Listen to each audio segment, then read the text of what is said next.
Hi, my name is Guinevere Beard. You can also call me Gwen, and I'm the advisor for the Freshman Direct Entry. Today, we're going to be going over the workshop part 1. Part 2 will be in spring of 2024 during your NMNC 3110 course. For now, we're just going to be going over what's expected of you being a student in the College of Nursing.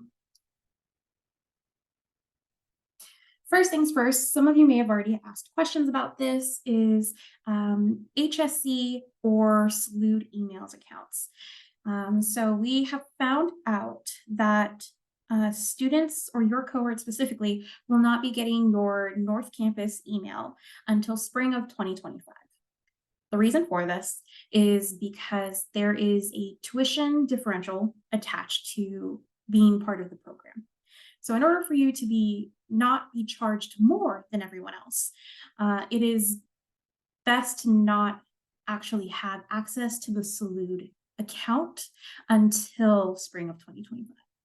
This also explains why your Lobo Achieve has different advisors other than myself. And again, this is to save you all money. But either way, please make sure to continue to meet with me and talk with me, just so that way we can make sure we stay on track. But anyways, when you are starting your nursing course in the spring, you will still be able to contact IT for any questions when it comes to the NMNC course specifically. So here we have the link to the website for resources on how to contact them. You can always email them at conithelp or at hscconit@salud. There also is an emergency phone number if anything happens. Anything related to your main campus classes, so any classes that aren't titled NURS or NMNC, all of those other courses are going to be with main campus IT. So UNMIT's website is help.unm.edu, and their phone number is listed below if you have any questions or need assistance in anything in that regard. All right. So next is going to be the Office of Academic Success. So the Office of Academic Success is a really pivotal and helpful office that helps our students make sure that they're doing well in their nursing classes. It is not necessarily tutoring, but they can help provide resources and kind of help figure out what is the main core issue and kind of work from there and see how they can help. So supplementals, again, so they can do one-on-one consultations, time management, study strategies, test-taking strategies, effective communication, if you're struggling to talk to your instructor, if you're having test anxiety management. They can also work with you to get some more support and resources like the ethnic centers, the Veteran and Military Resource Center. If you need accessibility resource, if you need the SHAC, Women's Resource, LGBTQ, and the Lobo's Respect Office. These all might sound really familiar because these are constant things that you'll hear about, even probably from your summer orientation. You've probably heard of these. So definitely get in touch if you're struggling at all in any of your nursing classes. Again, the nursing classes are NURS or NMNC, and those would be the best times to reach out to Academic Success so they can help you. So the director for Academic Success is Aaron Rodriguez. His email is listed here along with the Academic Success office email. There are several other people that work in the office, so if you email them their generic office email, someone in the office will be able to assist you as well.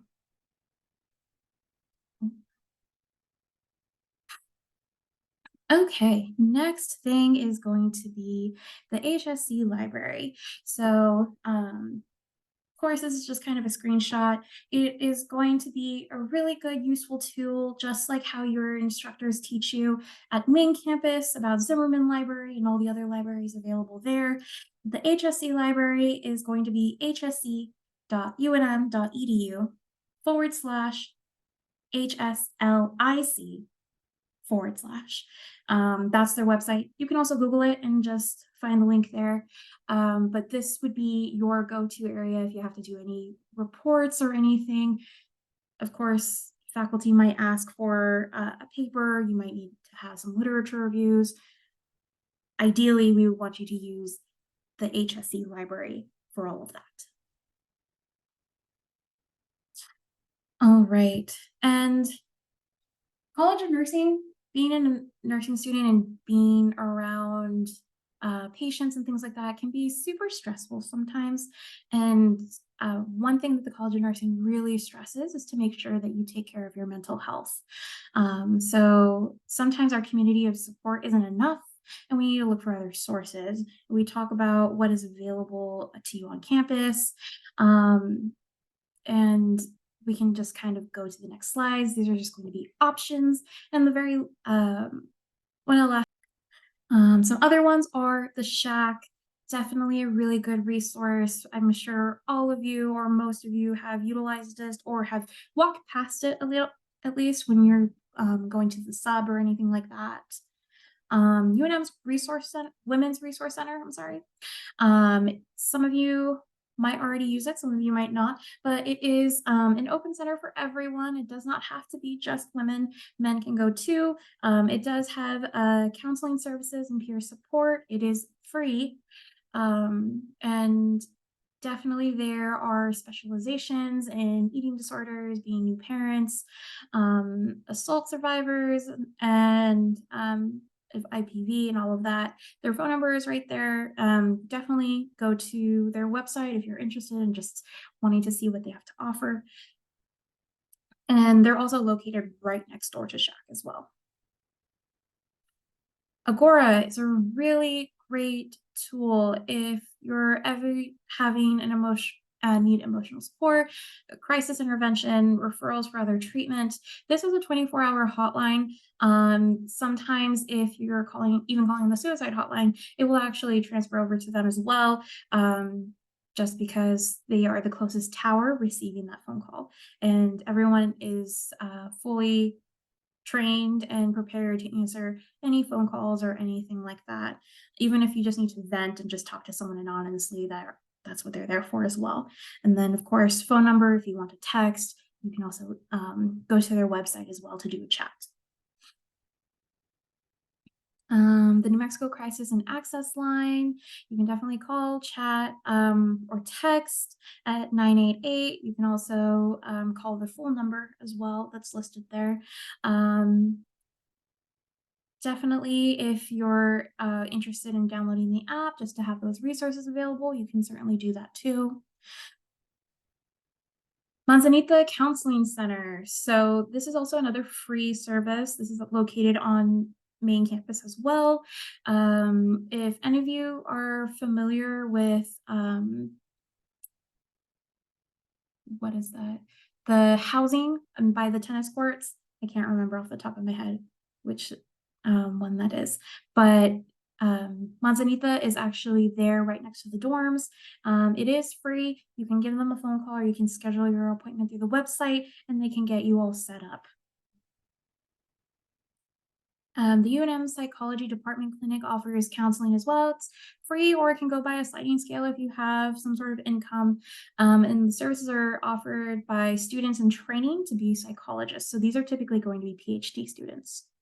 So there's a phone number as well, and the website as well. I'm not sure if I mentioned this already, but you will be receiving the PowerPoints. So you will have access to these and the links and everything like that. And then, of course, we have the mentalhealth.unm.edu website. These have many other resources that are available to you if you are needing some sort of just some emotional support or anything like that. If you're having a crisis or just need someone to talk to, everything on this website is super beneficial and super helpful. And if any of these resources don't have what they need, they can definitely help you get to where you need to be. All right. So the next thing we're going to go over is the IPE, or the Interprofessional Education Honors Program. This is a really cool honors program that is hosted by Health Sciences in general. It's a North Campus thing, but many of our College of Nursing students like to join. You can join at any level, and it is perfectly fine. So let's go to the next one. Okay, so some of the pivotal things about interprofessionalism is they want to make sure that it empowers team members, or the individual feels empowered by team members, helps close communication gaps, enables comprehensive patient care, and promotes a team mentality, and also promotes patient-centered care. All right. Another really cool thing is that the IPE Honors Program has a certificate. It's kind of a little small, but it is something that does get printed. It's, again, open to everyone, no GPA. You do receive honors cords, a certificate of completion. You can also get a letter of recommendation upon a request. Backtracks to activities done before admission to the program. So if you've done some events already that we'll be talking about here in a minute, these could definitely still probably be applied. And the program runs for when you apply to when you graduate. All right, so what are you supposed to do? So number one is to attend an event, workshop, presentation, conference, lecture, etc. To fill out the appropriate survey for the activity. So there is an event survey, is for the informative, elective, interactive, executive, innovative, and initiative events. And we'll go over what all of those mean in a minute. Rotation survey is for the immersive reflective rotation, and a summative is the last survey you do before basically the last thing you do before you graduate, just to make sure that you also earn your certificate. You'll have to wait for the activity to appear in your audit by checking the student dashboard or by requesting a copy of your audit. This audit is very different from what us as advisors use to help track your graduation. There is a program that is used to what they also call as an audit, but that also just keeps track of just the certificate and where you're at in earning the certificate. You can also check with the IPE Student Success Specialist to see if you've completed all of the requirements to graduate in IPE Honors. So you can complete these early, just depends on how much time that you have to actually do everything as quickly as possible. Did I go too fast? There we go. Okay. So again, super small, but again, we'll hit these here in a second as well. So again, we have informative, elective, interactive, executive, innovative, initiative, immersive, reflective, and summative. So you will only need to complete 5 categories of your choice, plus the summative survey. Keep in mind that nursing students are required to complete the immersive reflective category. So 1, 2, 3, 4, you would need 4 immersive reflectives completed, and then 4 other categories that you'd be interested in on top of the summative survey. All right, so informative. It's basically an experience with professionals from different fields in a teaching setting. So like Zoominars, attending Project Echo presentation, attending lectures by health professionals in maybe different disciplines, and shadowing a person in another health field.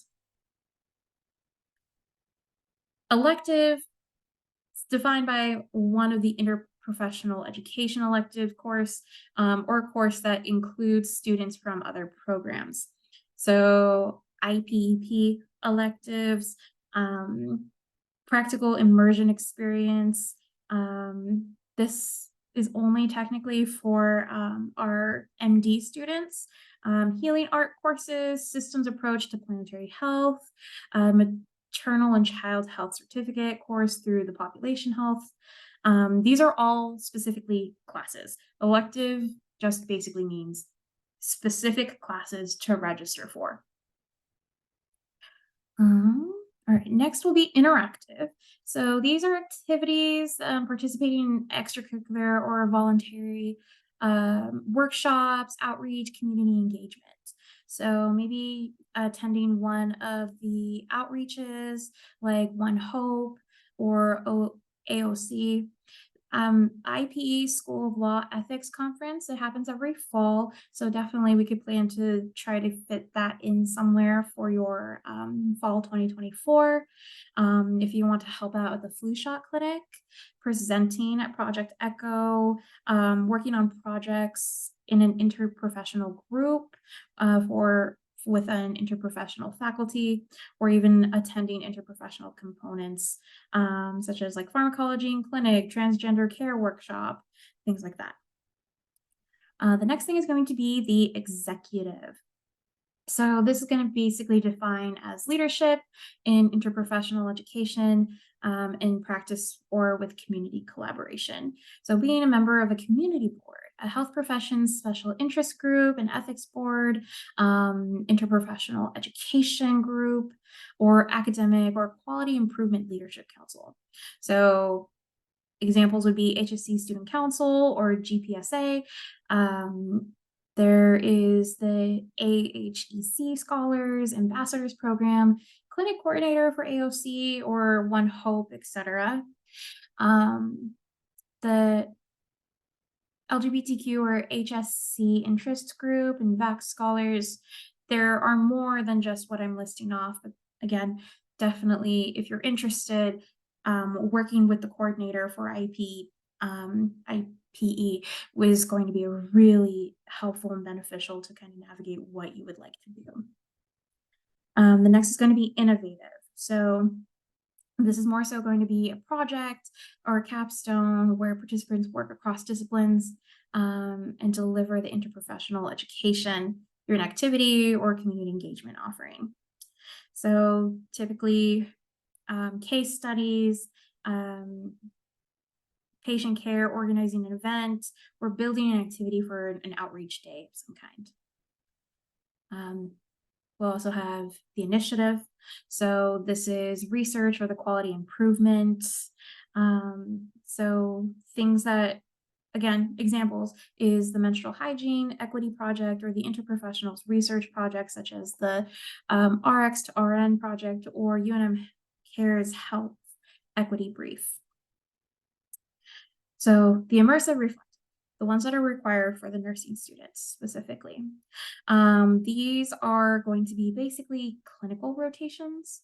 So you would be part of just kind of continuing doing extra rotations or clinicals to get more experience in interprofessionality and gain credit for these experiences. Not that you already do for your other clinicals, but this clinical for the immersive reflective will only be attached to the certificate. So they will technically be separate. All right. And so the last part is going to be the summative survey.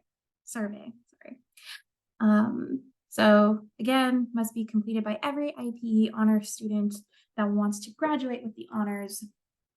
Has to be completed your final semester of the program, and does not count as part of the 5 categories.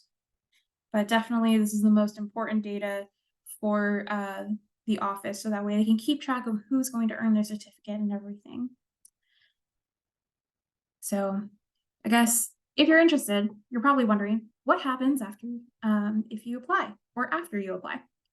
So access to the IPE Honors Microsoft Teams page. You'll also get subscribe to the IPE Honors email listservs for opportunities. You'll have access to the student dashboard to check your progress on their audit and verification that you are in the program for clinical outreaches. So Here are some contact info. So their office information and their email are listed here. Again, you will be receiving these slides, so you will have these to kind of click and email if you're interested in joining the honors program. The director is Heidi Rogers. Our HSC registrar's office is Todd Heisen, and Bianca Vasquez is the student success specialist. So any questions at all would go to Bianca first, and she can definitely help you navigate where to start or what to do next if you're stuck somewhere. And then if you're interested, I'll go ahead and wait, but this is a QR code for the application survey, and you can just go ahead and scan that and start the application.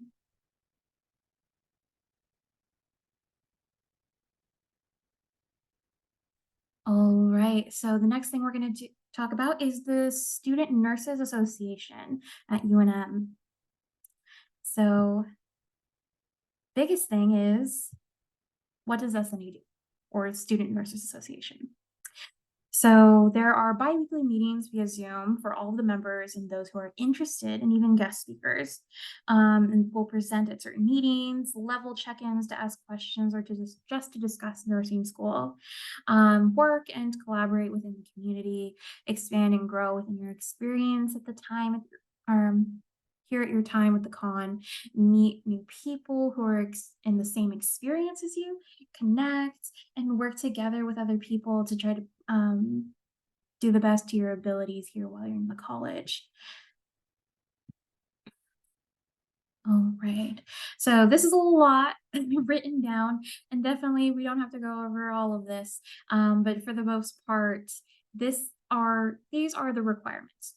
For the biggest thing is you just have to be a pre-nursing student of some kind, even if you're already an RN or have an LPN of any kind, that's totally fine. You can words. It's available to anyone for any interests. If you're interested in being a nurse, you can definitely be a part of SNA. Biggest thing is that you're not required to join the National Society of Nurses Association, unless you wish to have like 1 semester of pre-nursing count towards like the fulfillment of honors course. It's not required though. Biggest thing is for active membership, students enroll in a state-approved program that leads to a licensure as a registered nurse. You guys are already in that, so congratulations. Registered nurses enroll in programs leading to a bachelor's degree in the major of nursing. You guys have already done that, so you're good there. And then active members shall have all of the privileges of the membership. So again, working together, meeting guest speakers, things like that. There are some requirements that you can read on your own, but the biggest thing is that there is a $25 fee for the application. There is an email that you will want to reach out and ask how they would like to receive that payment, because there is no like mailbox or like an online portal to submit a payment, but definitely you can email them to ask how to get the payment to them, and with a filled out application as well. And I'll also email you the application so that way you can have that in case you were interested in being part of the SNA. All right, again, some things: benefits, networking, community involvement, peer mentoring. So working closely with people that are higher levels than you and kind of getting some more insight. You are able to travel if you do the National Students Nurses Association. And the graduation incentives, all active members will receive honor cords. And then, of course, if you're in the NSNA membership, the benefits will include discounts for different store items, etc. All right. Okay, so we went over a lot of fun stuff and some helpful stuff. Now we're going to kind of go over the more nitty-gritty stuff, which will be the College of Nursing's student handbook. This is how we hold our College of Nursing students accountable. In the next few slides, there will be some links to access the handbook. You will be able to read it on your own. It is very lengthy. So the reason for this workshop is also to dumb it down to what is pertinent to you for your spring semester. We'll go over the remaining stuff during the second workshop in the spring. But for now, this is just the most pertinent information that you all need to know. Again, you'll have access to this, and I'll give you all of the information as well. So the mission is to provide the opportunity for all New Mexicans to obtain an excellent education in health sciences. It is to advance health sciences in its most important areas of human health, with a focus on the priority health needs of our communities. As a major minority state, the mission will ensure that all populations in New Mexico have access to the highest quality of healthcare. So I'm sure you all are curious what your class NMNC means. This purely means stands for the New Mexico's Nursing Education Consortium. So the New Mexico Nursing Education Consortium is a consortium of nursing education programs, organizations, and individuals throughout the state connected by an innovative common nursing curriculum, which allows students to receive quality education and bachelor's degree in nursing in their home community. And of course, the CON, or College of Nursing, is a member of this program. So is basically the entire state. So anywhere you go, if you decide to go to get your associates in nursing, or if you want to switch to a different college in the state of New Mexico that has a nursing program, they will also have the NMNC courses as well. So like I mentioned earlier, here are the links to the handbook. So all students are responsible for their compliance with the rules and regulations set forth in the catalog and in the handbook. In addition, important message will be sent through students through their HSC Salute emails. For you all specifically, I will still continue to send it to your main campus ones as well, just again, because you will not have received an HSC email until spring of 2025. If you have one already, because you are an active employee at the hospital or with the Health Sciences Center at UNM, I do have record of that, and I will also email that information to that email as well. All right, so the next one is going to be accommodations. So anyone who needs accommodations needs to reach out to the Accessibility Resource Center first. Their contact info is listed right here. So on admission, a student who discloses a disability or requests accommodations may be asked to provide documentation of the disability for the purpose of determining appropriate accommodations, including program modifications. The College of Nursing will provide reasonable accommodations, but is not required to make adaptations that would substantially alter the nature or the requirements of the program or provide auxiliary aids that prevent an undue burden to the CON. To matriculate or to continue in the curriculum, students must be able to perform all of the essential functions, either with or without accommodation. So currently right now in the spring, you will only have basically a lecture class. So there shouldn't be any issues, but if you do need some assistance in test taking or need anything else like sitting in the front of the class, definitely let Mitch know, who is teaching the course next semester. And that way we can get everything situated for you. In the spring semester, we'll go over a lot more information, but for now, since we're only doing a lecture class in the spring, that's all that we'll really need. We'll kind of go over this again in the spring and talk about what it means to have accommodations when you're actually having clinicals as well. All right, so another thing might happen is personalities sometimes don't mesh, or sometimes something happens and you're super concerned and you don't think that it is being received well. Student grievances are something that typically our faculty, instructors, and myself, staff advising, work really closely hand in hand with to kind of figure out what's going on. So when it comes to grievances, specifically this one that I'm going to be talking about is only for nursing courses. So for any courses not titled NMNC or NURS, please talk to me so I can help you kind of go through the main campus grievance procedures. In-person attendance is required for all nursing courses. You can see on the side here, we have a little diagram of how grievance procedures work. So you'll first want to talk to your instructor. If not, then you'll want to talk to your level coordinator or the program director. And if you're still not happy with any of that, then you would speak to the assistant dean for undergraduate programs. And then we build up from there.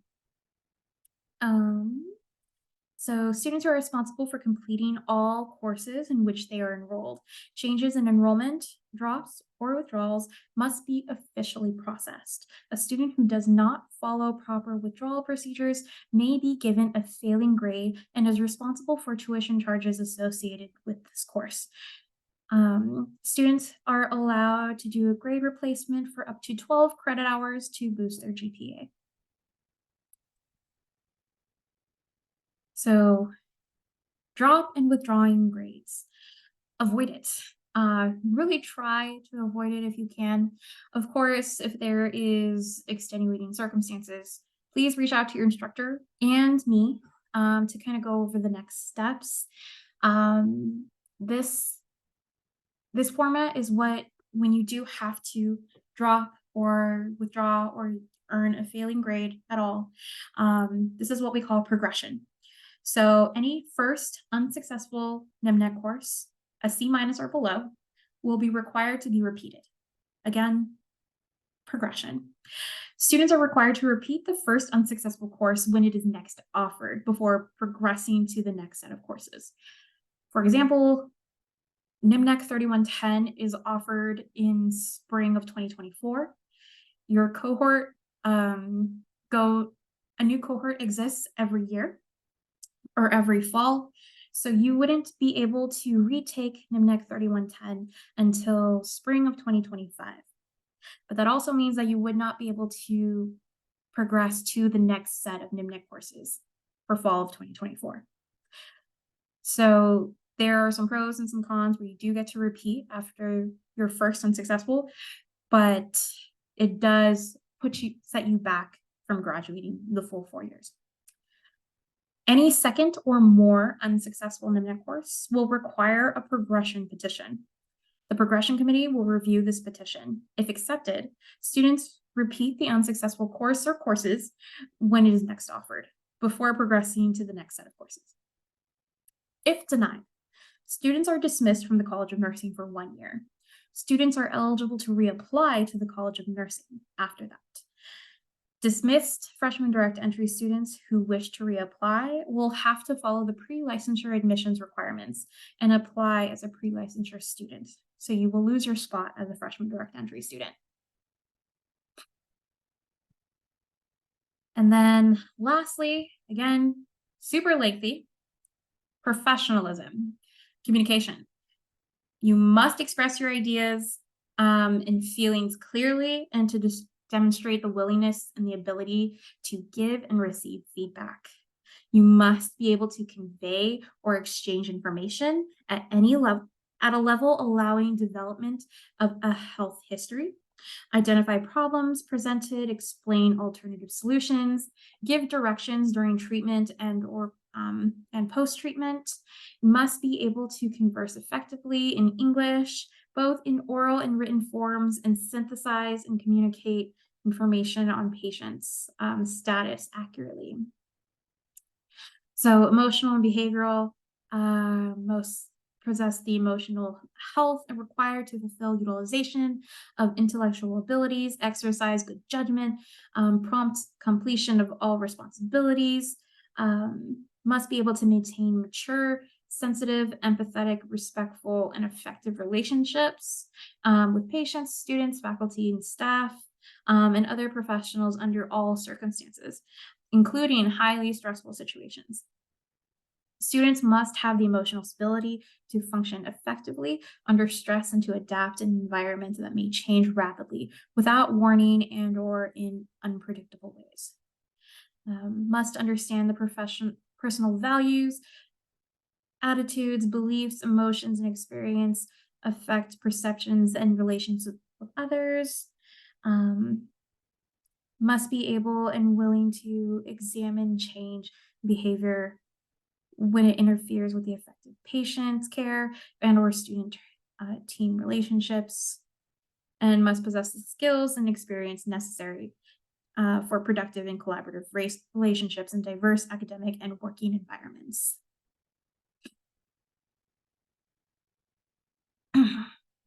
Sorry. So for conduct, so you must possess the ability to reason morally and practice nursing in an ethical manner. You must be willing to learn and abide by professional standards and practice. Must possess attributes and include compassion, empathy, altruism, integrity, honesty, responsibility, accountability, and tolerance. Must be able to engage in patient care delivery in all settings and be able to deliver respectful care to all patient populations. Now that was a lot, but definitely, this is also our last slide. Please, please, please reach out if you have any questions. Remember NMNC 3110, it's also called the Introduction to Nursing Concepts. And please remember that 3110 is going to be Thursdays from 12:30 to 3 p.m. only on Thursdays, once a week. Please, please, please, if you have any questions, feel free to reach out to me. You can schedule an appointment with me on loboachieve.unm.edu. I will also have the instructions on how to do that if you don't know how to schedule an appointment with me. But please, please, please, if you have any questions, concerns, I'm here for you. I will answer your emails. Love meeting all of you. And my email and my phone number for the advisement office is on the very first slide if you ever need to contact me. But with that being said, that is the end of the workshop. It was kind of a lot, but definitely this is super informative and this helps keep you informed on what we expect of you in the College of Nursing. So have a good rest of your day. Bye.